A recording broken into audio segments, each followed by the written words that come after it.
Welcome guys. आज के इस वीडियो में हम डिस्कस करने जा रहे हैं यूएससीपीए स्टूडेंट्स को अपनी प्रिपरेशन किस तरीके से करनी चाहिए, किन किन बातों का उसको ध्यान रखना चाहिए अपनी सीपीए की जर्नी में।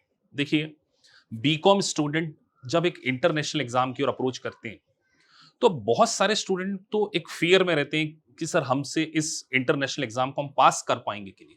देखिए, बहुत सारे बच्चों से साहब जब मैं पर्सनल डिस्कशन करता हूं तो उनका एक डर बहुत ज्यादा होता है। तो आज मैं आपको पूरी प्रिपरेशन स्ट्रेटजी भी बताऊंगा कि किस तरीके से अपनी प्रिपरेशन स्ट्रेटजी को आपने ध्यान में रखना है वाइल परसुइंग यूएससीपीए।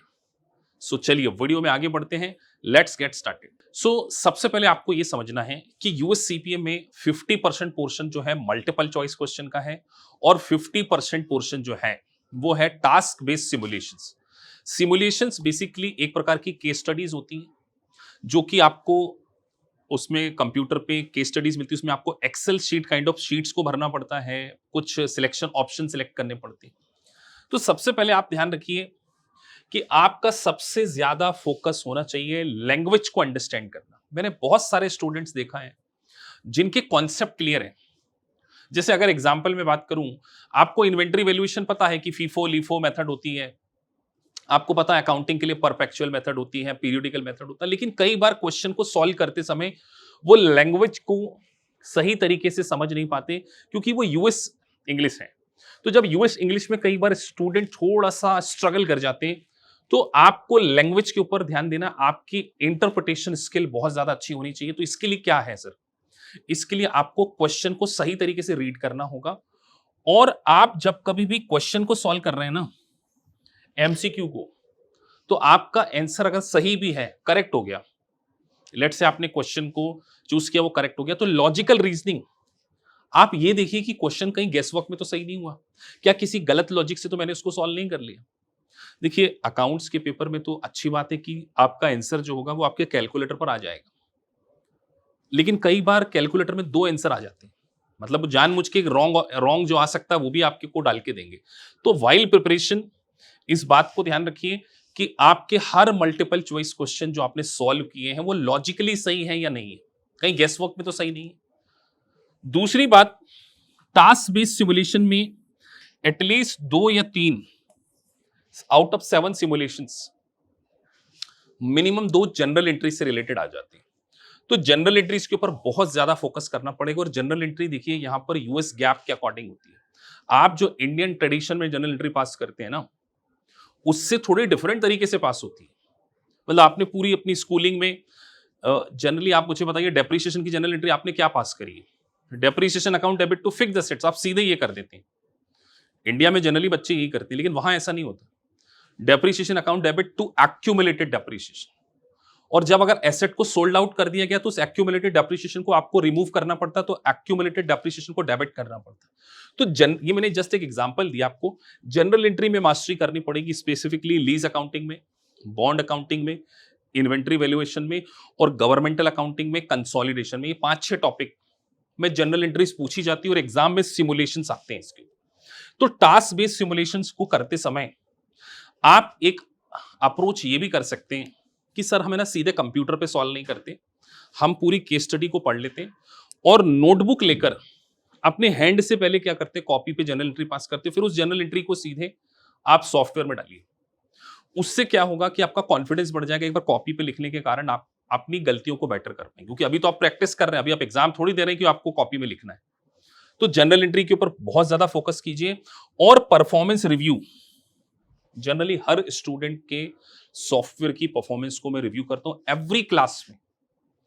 जब भी मेरी लाइव क्लास होती है, मैं स्टूडेंट से पूछता हूं कि आपका स्कोर कितना आ रहा है, 80% एमसीक्यू में कर रहे हैं कि नहीं कर रहे हैं, सिमुलेशंस में कर रहे हैं कि नहीं कर रहे हैं।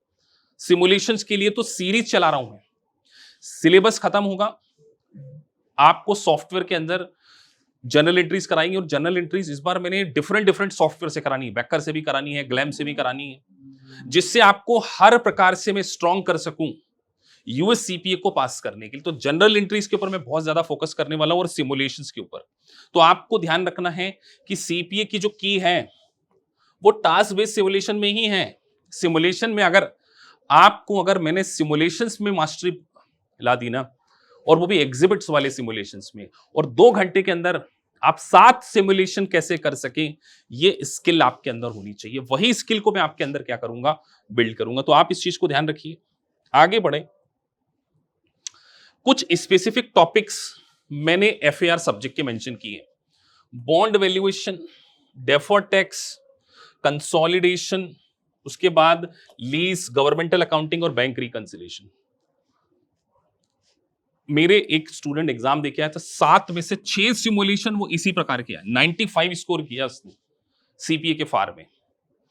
तो ये टॉपिक्स में से भर भर के सिमुलेशन आने की संभावना, और बहुत सारे बच्चे इनमें वीक होते हैं क्योंकि ग्रेजुएशन में कभी नहीं पढ़े, और ये कॉम्प्लिकेटेड टॉपिक्स सारे एमसीक्यू हम कराएंगे इसके।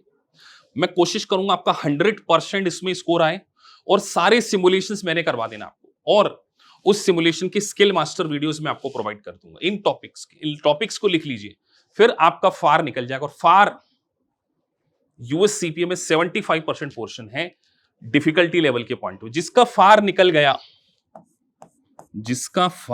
गया उसका ऑडिट भी निकल जाएगा। तो एक सब्जेक्ट 2 को निकाल रहा है, और जिसका रेग निकल गया उसका टीसीपी भी निकल जाए। तो स्ट्रैटेजी सही होनी चाहिए, तभी आप यूएससीपीए को लेस देन 15 मंथ में पास कर सकते हैं। और बार बार मैं कहता हूं 200 प्रैक्टिस, मतलब आपको प्रैक्टिस प्रैक्टिस प्रैक्टिस बहुत ज्यादा करनी है। जितना ज्यादा समय, मेरे लेक्चर को मैं कहूंगा आप पहली बार स्लो स्पीड में देखिए, हम आपको एलएमएस देते हैं उसमें, और सेकंड टाइम आप उसको 1.5 की स्पीड में देखिए, क्योंकि मैं क्लास में बहुत सीधे धीरे धीरे चलता हूं, एक एक कॉन्सेप्ट को पढ़ाता हूं, काफी कॉम्प्रिहेंसिव क्लासेस है मेरी। तो सेकंड टाइम आप देखिए तो 2 या 1.5 की स्पीड पे देखिए, और ज्यादा समय अपना प्रैक्टिस में दीजिए। एमसीक्यू 3 बार बोलूंगा मैं आपको, और सिमुलेशन 2 बार आप कर लीजिए, 3:2, मतलब वही सिमुलेशन को 2 टाइम्स, आप सीपीए बन जाएंगे। और उसके बाद मुझे सॉफ्टवेयर में आपका परफॉर्मेंस चाहिए 90%, 85 to 90%। आप मुझे ये सारी चीजें लाके दीजिए, और मुझसे फोन पर बात किए बिना एग्जाम नहीं देने देता हूं। 23 को, अभी जस्ट पीछे एक दिन पहले की बात है, 23 को मैंने सारे स्टूडेंट के साथ जो भी एग्जाम देने जा रहे थे उनसे सुबह बात की कि बेटा क्या क्या ध्यान रखना है, क्योंकि 4 घंटे बहुत कुछ मैटर करते हैं आपकी जिंदगी को ट्रांसफॉर्म करने के लिए। तो हर वो स्टूडेंट से 90% परफॉर्मेंस निकलवा कर एमसीक्यू में और सिमुलेशन में मेरी परमिशन लिए बिना, देखिए हमने कोई प्रोडक्ट नहीं सेल करना आपको कि हमने आपको सीपीए का कोई सॉफ्टवेयर बेच दिया, आप देखो, और स्टूडेंट आपस में ग्रुप बना दिया टेलीग्राम का कि स्टूडेंट ही स्टूडेंट के डाउट सोल्व कर रहे। इस तरीके का काम हम नहीं करते। हमारा कॉन्सेप्ट है मेंटोरशिप। आप मुझसे बात कीजिए, मुझसे डाउट पूछिए, हमारी लाइव क्लास को अटेंड कीजिए, मैं आपका स्टडी प्लान बनाऊंगा, मुझसे पूछिए, I want to take your responsibility. हम रिस्पॉन्सिबिलिटी ज्वाइंटली रिस्पॉन्सिबिलिटी लेंगे आपके सीपीए बनने की।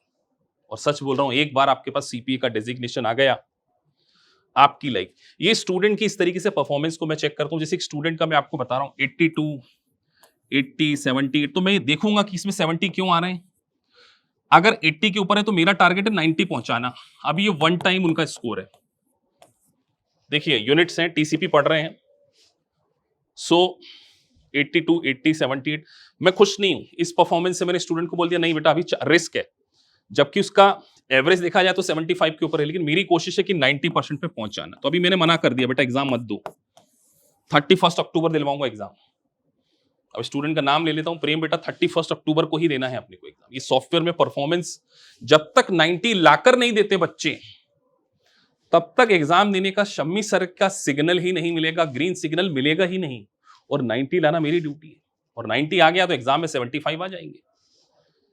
और ध्यान रखिए, सॉफ्टवेयर का सही यूज, आपकी पूरी प्रोग्रेस को ऑब्जर्व करना, और आप अगर गलती कर रहे हैं तो एक सही गाइडेंस देना। इसीलिए 1-to-1 टॉक करके जूम मीटिंग करते हैं। हमने किसी जूनियर पर्सन से मीटिंग नहीं करवाना है, हमने स्टूडेंट से आपकी मीटिंग नहीं कराना। I will take your responsibility and you have to take your responsibility. अगर आप मिलकर काम करेंगे तो सीपीए बनेंगे, और सीपीए आपकी जिंदगी को बदल सकता है। तो ये जो बातें मैंने आपको बताई हैं, ये हमारी मेंटोरशिप बैच की फैसिलिटीज हैं, और जिसका रिजल्ट 95% है। पूरी कोशिश अक्टूबर 2025 आपके नाम के साथ में सीपीए सर्टिफाइड पब्लिक अकाउंटिंग का डेजिग्नेशन प्रीफिक्स कराना है मुझे। इस मिशन पर चलें और ये मिशन पॉसिबल है, इसको हम मिलकर पूरा करेंगे। सो मिलते हैं आपसे लाइव क्लास में। Thank you for watching this video. Thank you very much.